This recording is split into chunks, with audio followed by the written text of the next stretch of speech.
నమస్కారం. ఈటీవీ తీర్థయాత్ర కార్యక్రమానికి స్వాగతం.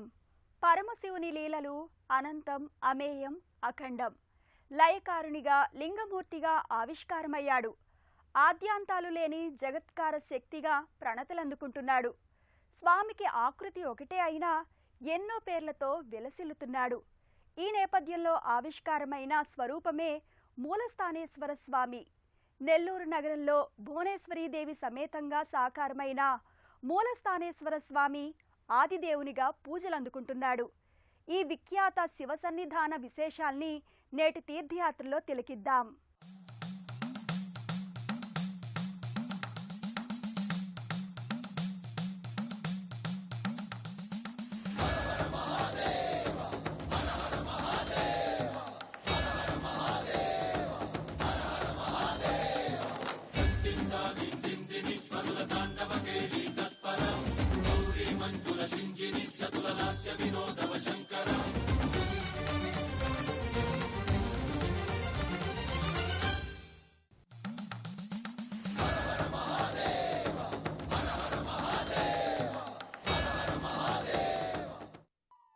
నెల్లూరుకి విక్రమసింహపురి అనే చారిత్రకపరమైన నామం ఉంది.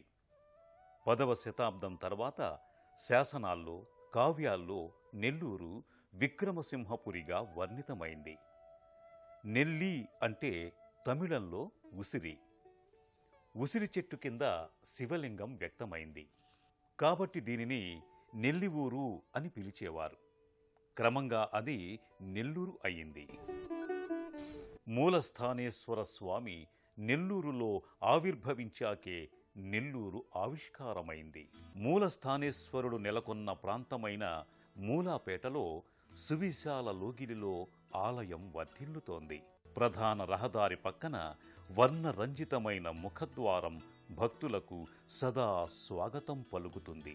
స్వాగత ద్వారం గుండా భక్తులు ప్రధాన ఆలయ ప్రాంగణంలోకి ప్రవేశిస్తారు. ప్రధాన ఆలయం ముంగిట మహారాజ గోపురం వర్ణబంధురంగా నయన మనోహరంగా కొలువుతీరి ఉంటుంది.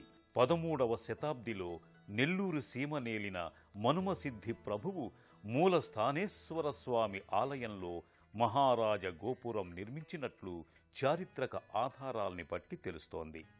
3 అంతస్తులతో పంచకలశయుక్తంగా ఈ గోపురం అలరారుతోంది. ఈ గోపురంపై శివ, జగన్మాత స్వరూపాలకు సంబంధించిన పలు విగ్రహ విశేషాలు నెలకొని ఉంటాయి. గోపురానికి ముందు మహాముఖమంటపంపై మహాదేవుని మహావిరాట్ స్వరూపం తేజరిల్లుతుంది. క్రీస్తు శకం 4-5 శతాబ్దాల కాలంలో పల్లవరాజైన ముక్కంటికి కాడువెట్టె అనే బిరుదు ఉండేది. త్రినేత్ర పల్లవుడు అనే మరో పేరు కూడా ఉంది. కాడు అనగా అడవి, వెట్టి అనగా నరికించినవాడు. పెన్నా నదికి ఉత్తర దక్షిణ భాగంలో ఉన్న అడవిని నరికించే సమయంలో ఓ ఉసిరి చెట్టు కింద ఆయనకు శివలింగం కనబడింది. తన ఇష్టదైవమైన శివునికి ఆలయం కట్టించాడు. ఆ ఆలయమే మూలస్థానేశ్వర ఆలయంగా నేడు విరాజిల్లుతోంది. మూలస్థానేశ్వర స్వామి ఆలయానికి అభిముఖంగా మహాకాయుడైన మహాగణపతి భారీ విగ్రహం నెలకొని ఉంటుంది. రాజగోపురం ముందు ఉన్న ముఖ మంటపం లోపలి భాగం వైపు 12 రాసులకు సంబంధించిన చిహ్నాలుంటాయి. కాలస్వరూపుడైన శివమహాదేవుని ఆధీనంలోనే కాలచక్రం పరిభ్రమిస్తుంది. ప్రధాన ఆలయానికి కుడివైపు సిద్ధిప్రదాయక విఘ్నేశ్వరుడు విరాజిల్లి ఉంటాడు. ఎడమవైపు కుమారస్వామి మూర్తి భాసిల్లి ఉంటుంది. వర్ణశోభితమైన గోపురంపై శివ కళ్యాణ ఘట్టాల్ని మల్చిన తీరు మెప్పిస్తుంది. ధ్వజస్తంభానికి, రాజగోపురానికి మధ్య నందీశ్వర మంటపం ఉంటుంది. ఈ మంటపంలో భారీ నందీశ్వరుని ప్రతిమ భక్తుల్ని విశేషంగా ఆకట్టుకుంటుంది. గర్భాలయ ప్రవేశ ద్వారం పంచలోహాలతో తాపితం చేసి ఉంటుంది. శివపార్వతుల, నందీశ్వరుల ప్రతిమలు లింగాకృతులతో గర్భాలయ ద్వారబంధం ఆకర్షణీయంగా ఉంటుంది. మూలస్థానేశ్వర స్వామివారి ఆలయంలో పలు ఉపాలయాలున్నాయి. శివ పరివార దేవతలతో పాటు ఇతర దేవతలకు కూడా ఈ సన్నిధానంలో పూజాధికాల్ని నిర్వహిస్తారు.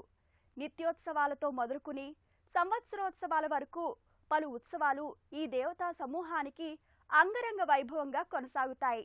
శ్రీ స్వామివారి ప్రదక్షిణ మంటపానికి దక్షిణ భాగాన విఘ్నేశ్వర స్వామి, పడమర విష్ణుమూర్తి, ఉత్తరంలో బ్రహ్మ, దుర్గాదేవి మందిరాలు ఉన్నాయి.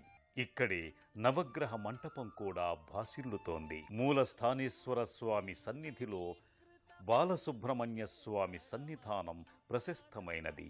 ఎంతో అరుదైన విగ్రహ రూపంలో స్వామి స్థానకమూర్తిగా కొలువు తీరి ఉంటాడు.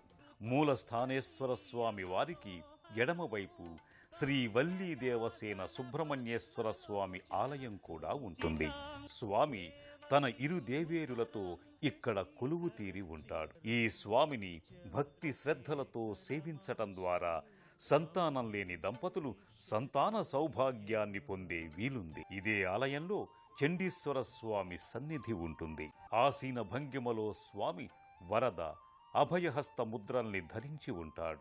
ఈ కోవిలలోనే దుర్గాదేవి నెలవు ప్రత్యేకంగా ఉంటుంది. చతుర్బాహువులతో దుర్జన భయంకరణిగా, సజ్జన శుభంకరణిగా దుర్గమ్మ విలసిల్లుతుంది. ప్రధాన ఆలయానికి చేరువలో నాగదేవత సన్నిధి ఉంటుంది. శివలింగాకృతులు, సర్ప ప్రతిమలు, జంటనాగుల ప్రతిమలు బారులు తీరి ఉంటాయి. ఈ ప్రపంచం దేనియందు సంచరించి దేనియందు లీనమవుతుందో అదే లింగ స్వరూపం అని శివపురాణం చెప్పింది. అలాంటి లింగమూర్తి మూలస్థానేశ్వర లింగమూర్తిగా గర్భాలయంలో కొలువుదీరి భక్తుల పూజలు అందుకుంటున్నాడు. పద్మాకృతి దాల్చిన పానవట్టంపై స్థానేశ్వరుడు కొలువుదీరి భక్తుల మనోభీష్టాల్ని నెరవేరుస్తున్నాడు. గర్భాలయంలో పద్మాకృతితో నెలకొన్న విలక్షణ పానవట్టంపై మూలస్థానేశ్వర స్వామి ముక్తి ప్రదాయకునిగా భాసిల్లుతూ ఉంటాడు. తమ ఇష్టకామ్యాలన్నీ నెరవేర్చే శివమహాదేవుని భక్తులు బారులు తీరి దర్శించుకుని పులకితులవుతారు. లింగమూర్తిని భక్తులు భక్తి శ్రద్ధలతో సేవించుకుంటారు.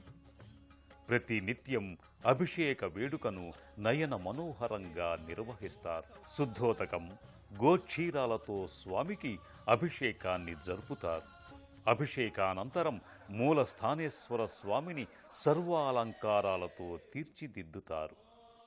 అలనాటి మహాలింగమూర్తి మూలస్థానేశ్వరునిగా భక్తుల పూజలందుకుంటున్నాడు. శంభో శివశివ, హరహర మృగధర, ఓం నమశివాయ వంటి శివస్థుతులతో స్వామిని దర్శించుకుంటున్నారు. తమ మనోభీష్టాలన్నీ నెరవేర్చమని త్రికరణ శుద్ధిగా విన్నవించుకుంటారు. మూలస్థానేశ్వర స్వామికి ఎడమవైపున ఉన్న ప్రత్యేక ఆలయంలో భువనేశ్వరీదేవి కొలువు తీరి ఉంటుంది. భక్తుల సకల మనోవాంఛల్ని నెరవేర్చే అమృతవల్లిగా, కోరిన వరాల్ని ఈడేర్చే కల్పవల్లి భువనేశ్వరీదేవి భాసిల్లుతుంది.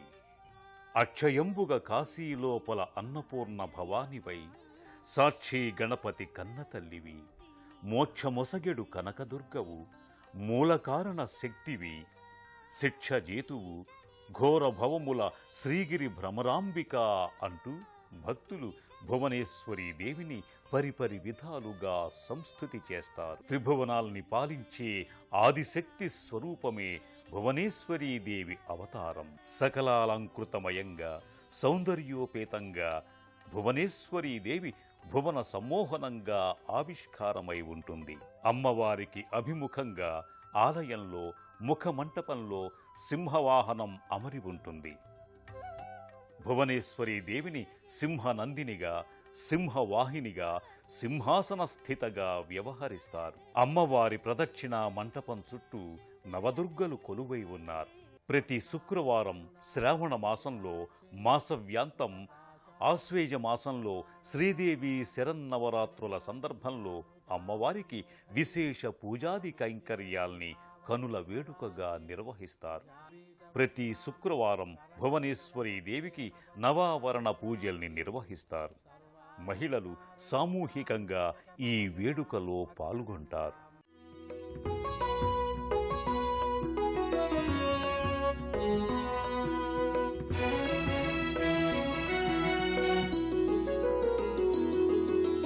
కాత్యాయనీ దేవి సెలవీయవే,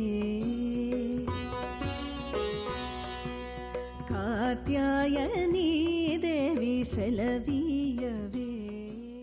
ఈ దేవస్థానం ఉత్సవ శోభతో ఏడాది పర్యంతం కళకళ్లాడుతుంది. ప్రతి సంవత్సరం మాఘమాసంలో స్వామివారి బ్రహ్మోత్సవాలు, వైశాఖ మాసంలో వసంతోత్సవాల్ని నిర్వహిస్తారు. ఈ ఆలయంలో సంవత్సరం పొడవునా ఉత్సవ పరంపర నయన మనోహరంగా కొనసాగుతుంది. మాఘమాసంలో బహుళ నవమి నుంచి శుద్ధ షష్ఠి వరకు బ్రహ్మోత్సవాల్ని కన్నుల పండుగగా నిర్వహిస్తారు. వైశాఖ శుద్ధ పంచమి నుంచి 8 రోజుల పాటు వసంతోత్సవాల్ని వైభవంగా నిర్వహిస్తారు.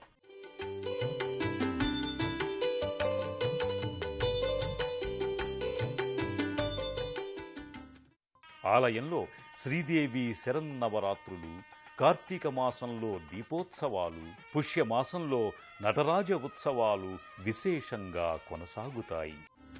విశ్వేశ్వరాయ నరకాంతకతారణాయ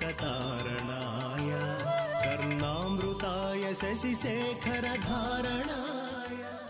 రుద్దంటే దుఃఖం. దుఃఖాన్ని, దుఃఖ కారణాల్ని పోగొడతాడు కాబట్టి శివుణ్ణి రుద్రుడు అన్నారు. మనసారా నమ్మి హృదయాంతరాలలో ఆ స్వామిని సుప్రతిష్ఠ చేసుకుని స్థానం కల్పిస్తే ఆయనే మన మనోస్థానేశ్వరుడవుతాడు.